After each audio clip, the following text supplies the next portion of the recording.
예수님을 바라보며 눈물 짓는 사람들이 있었지요. 또 그런가 하면 예수님을 바라보며 통쾌해하는 사람들도 있었습니다. 그 예수님을 바라보는 사람들, 그러면서 예수님을 향하여 한마디 하는 사람들, 오늘 본문에는 세 부류의 사람들이 나타납니다. 그들이 예수님을 향하여 이렇게 이야기하죠. 그들의 말을 들어보십시오. 그들이 말하는 것 가운데 정말 소름 끼치도록 놀라운 영적인 비밀이 들어있다는 것을 보게 됩니다.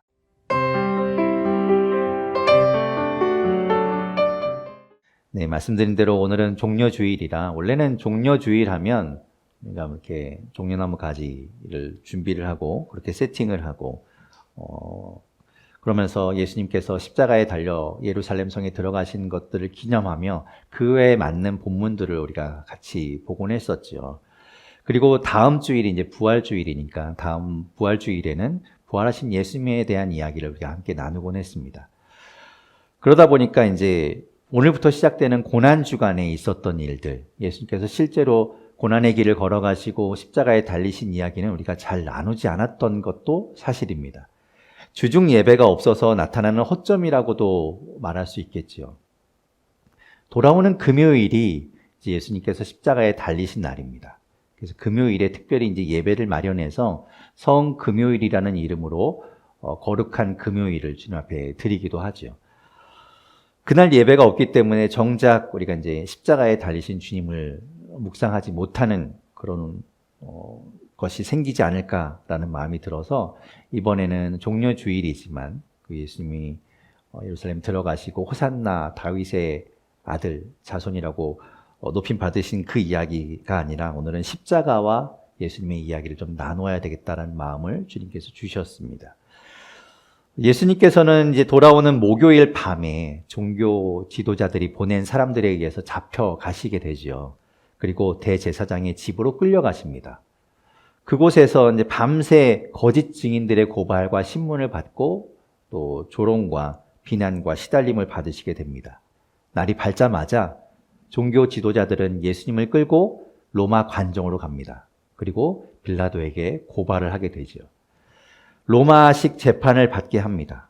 군중들을 선동해서 예수님에게 사형을 언도하도록 압박을 가합니다. 결국 빌라도는 예수님에게 십자가형을 내리게 되죠. 예수님은 로마 군인들에게 매를 맞고 채찍질을 당한 이후에 사형 장소인 골고다 언덕까지 달리실 그 십자가를 지고 걸어가시게 됩니다. 가는 길에 로마 군인은 아프리카에서 온 구레네 사람 시몬에게 예수님의 십자가를 대신 지게 합니다. 아마도 예수님께서 매를 맞고 몸이 상한 상태로 십자가를 지고 그 길을 걸어가기에는 버거워 보이게, 그래서 그것이 무리라고 생각되기에 그들은 건장한 사람을 물색했고 그에게 예수님의 십자가를 대신 맡겼겠죠. 빨리 가야 빨리 끝나니까 그렇게 했을 겁니다. 그곳에 도착합니다. 예수님의 십자가를 달리실 그 장소, 골고다 언덕에 도착했을 때 군인들은 예수님께 쓸개즙을 탄 포도주를 마시게 합니다. 그것은 마취제와도 같아서 십자가에 못을 박을 때 그 고통을 좀 줄여주게 되죠. 나무에 예수님을 달 때 커다란 못으로 예수님을 못 박게 됩니다. 그 고통이 얼마나 극심했겠습니까? 그리고 십자가에 달리신 예수님을 세우게 되면 그 못 박힌 곳에 온 몸에 체중이 실리게 되면서 말로 할 수 없는 고통이 오게 되기 때문에 그런 쓸개즙을 탄 포도주를 통해서 마취를 시키고 또 그럼으로 인해서 비명을 지르거나 몸부림치는 것을 막으려고 했겠지요. 그런데 예수님은 그 포도주를 거부하십니다. 온전히 그 고통을 다 받으시겠다는 거예요. 왜냐하면 그 고통이야말로 우리가 받아야 할 고통, 우리가 당해야 될 그런 아픔이기 때문에 예수님은 피하지 않고 그것을 다른 것으로 바꾸지 않고 그것을 조금이라도 덜 받으려고 하지 않고 온전히 다 받으시는 겁니다. 그렇게 예수님이 못 박히신 십자가가 골고다 언덕 위에 서게 됩니다. 우리가 그곳에 달려야 하는데 예수님께서 달리시게 된 거죠. 그때 예수님 양 옆에는 강도 두 사람이 십자가에 달립니다. 그들은 죄인이었습니다. 사형당해 마땅한 사람들이었죠. 그러나 예수님은 죄인이 아닙니다. 그럼에도 불구하고 죄가 없으신 분임에도 불구하고 죄인을 대신하여 죄인과 같은 모습으로 그곳에 달렸습니다. 많은 사람들은 예수님을 인식하지 못했을 거예요. 그냥 지나가며 오늘도 또 하나의 사형이 집행되고 있구나. 저기에 달린 사람들은 죄 지은 사람들이니 당연히 벌을 받는 것이겠구나라고 생각하며 지나갔을 겁니다. 그런데 그 가운데는 예수님을 바라보며 슬퍼하는 사람들이 있었습니다. 예수님을 바라보며 눈물 짓는 사람들이 있었지요. 또 그런가 하면 예수님을 바라보며 통쾌해하는 사람들도 있었습니다. 그 예수님을 바라보는 사람들, 그러면서 예수님을 향하여 한마디 하는 사람들, 오늘 본문에는 세 부류의 사람들이 나타납니다. 그들이 예수님을 향하여 이렇게 이야기하죠. 그들의 말을 들어보십시오. 그들이 말하는 것 가운데 정말 소름 끼치도록 놀라운 영적인 비밀이 들어있다는 것을 보게 됩니다. 십자가에 달리신 예수님을 향하여 말하는 첫 번째 사람들은 지나가는 사람들입니다. 오늘 본문 39절과 40절 말씀인데 같이 한번 읽어보겠습니다. 39절, 40절 함께 읽겠습니다. 시작. 지나가는 사람들이 성전을 엎고 사흘 만에 지켰다던 사람, 내가 하나님의 아들이거든 너나 구원하라.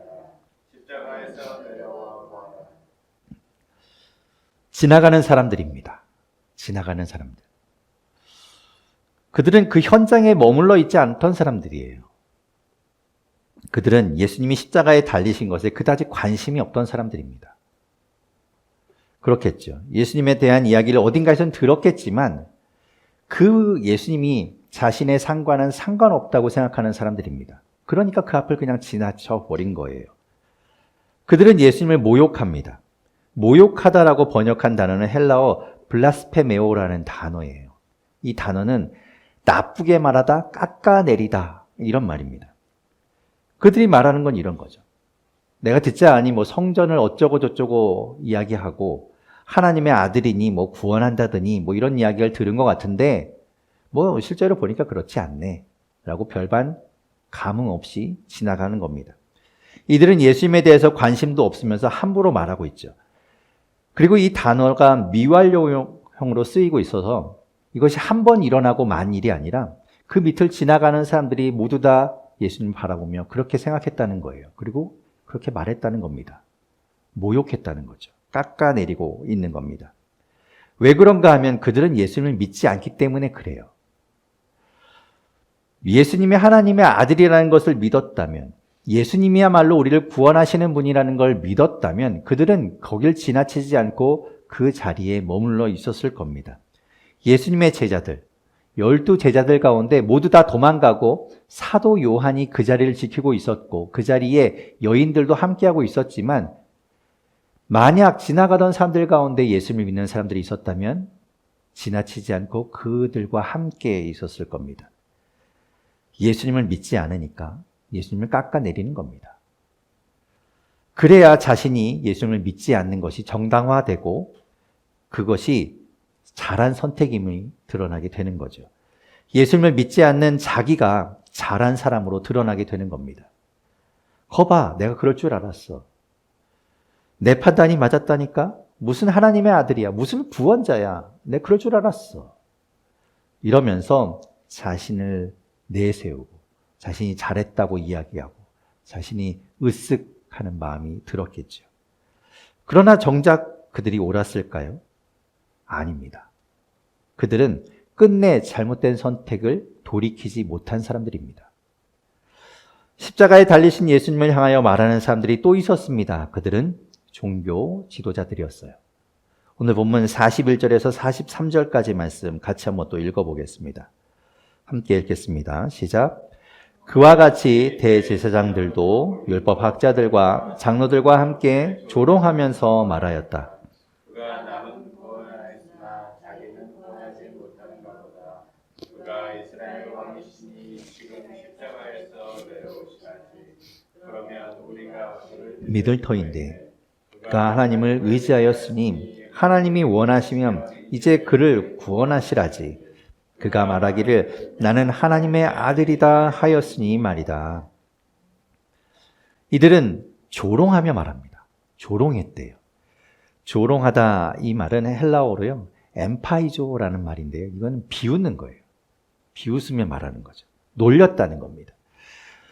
십자가에 달리신 예수님을 바라보면서 그들은 적대자로 생각한 거예요. 적이라고 생각해서 아 고소하다, 쌤통이다 이런 마음을 가지고 놀리면서 이야기하는 겁니다. 아 그렇게 설치고 다니더니 우리한테 뭐라고 하더니 쌤통이다, 잘됐다, 거봐 우리한테 덤비더니 그럴 줄 알았어 라고 비웃으며 그들은 마음속에 아주 통쾌하고 있었다는 거예요. 그들이 하는 말의 내용을 들어보면 지나가는 사람들이 하는 말과 별반 다르지 않지요. 자기나 구원하라고 거기서 내려와 보라고 이야기합니다. 그러면서 그들은 하나님을 들먹여요. 하나님 이야기를 꺼냅니다. 이들은 종교 지도자들이죠. 하나님을 함부로 이야기하면 안 되는 사람들입니다.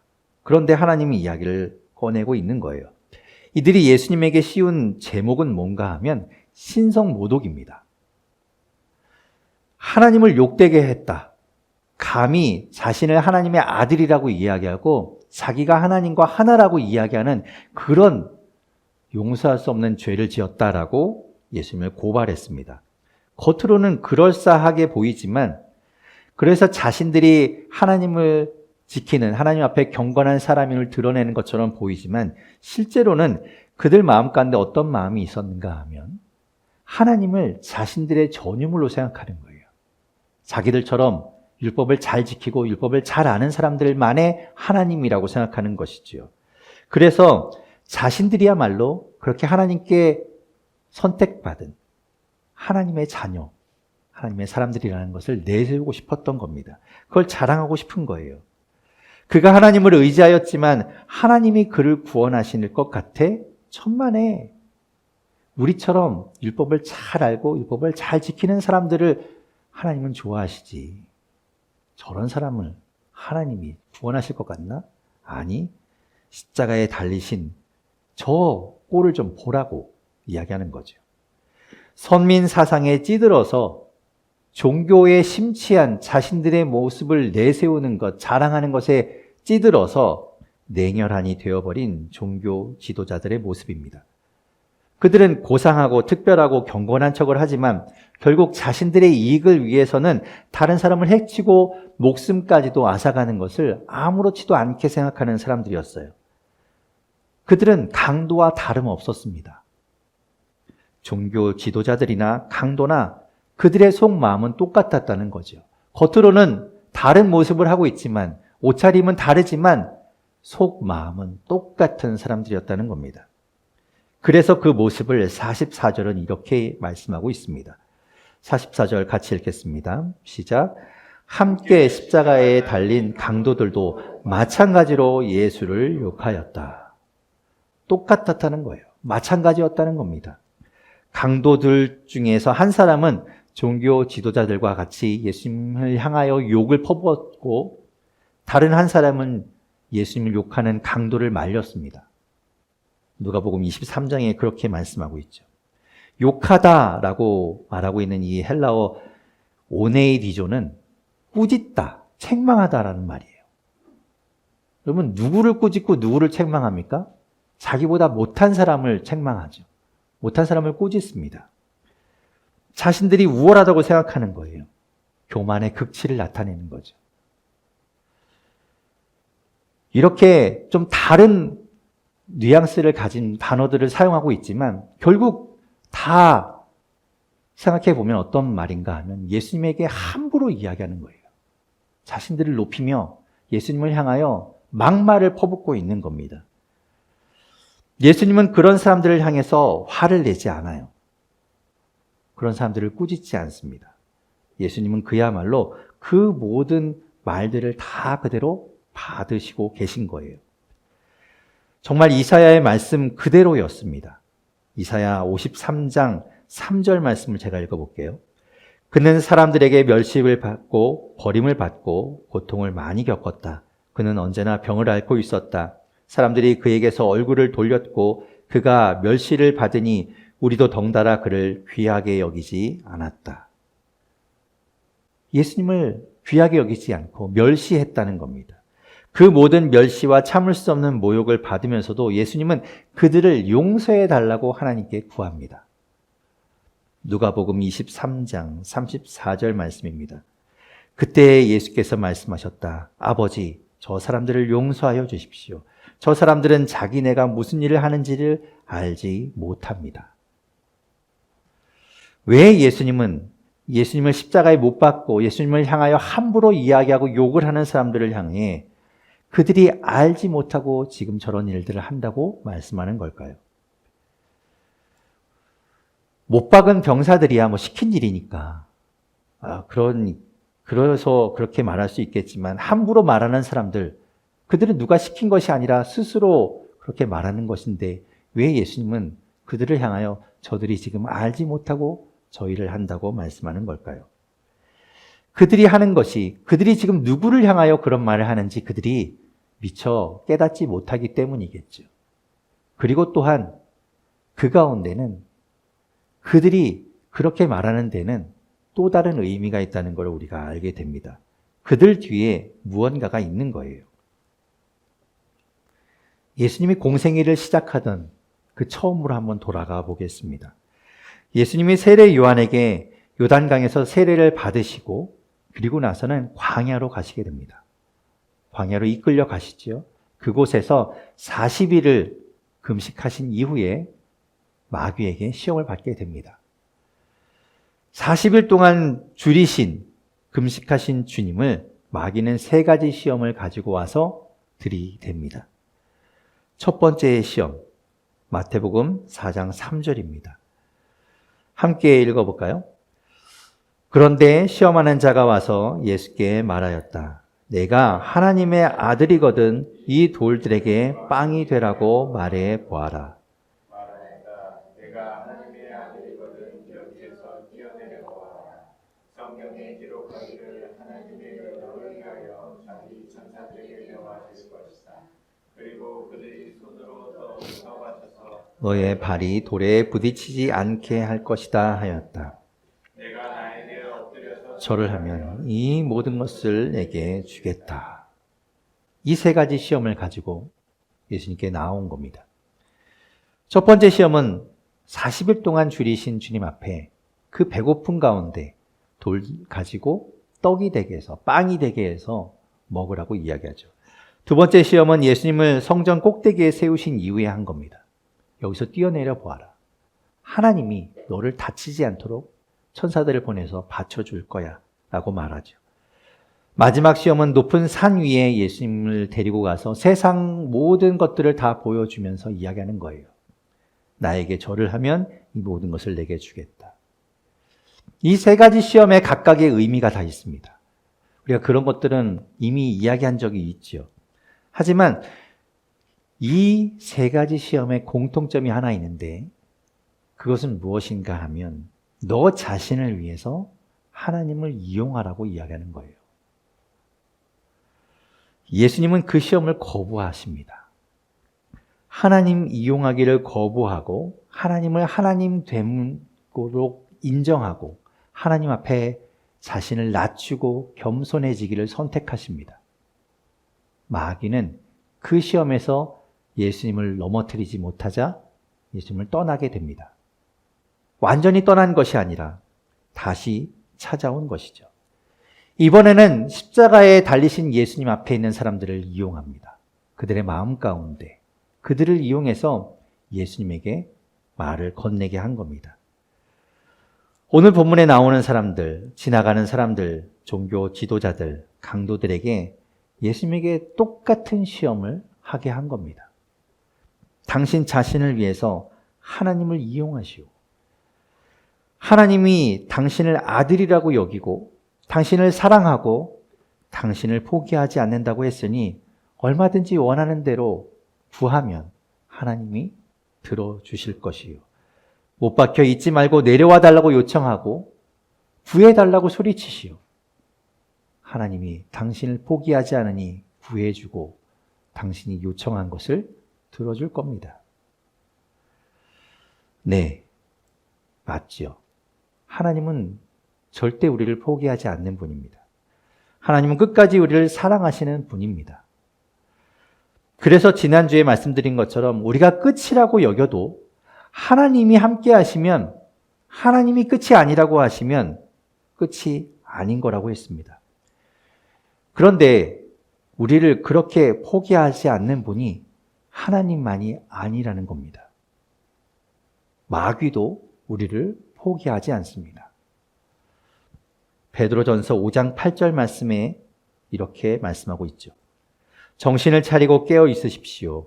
여러분의 악마, 원수 악마가 우는 사자같이 삼킬 자를 찾아 두루 다닙니다. 우리가 완전히 하나님 나라의 문을 열고 들어서는 그 순간까지 마귀는 절대 우리를 포기하지 않습니다. 어떻게 해서든 우리를 물고 늘어집니다. 어떻게 해요? 하나님을 우리를 위해 이용하도록 계속해서 유혹한다는 거예요. 끝까지 포기하지 않습니다. 우리의 인생은 우리 것이라고 이야기합니다. 왜 네 인생을 네 마음대로 살지 않고 하나님께 맞추려고 하니?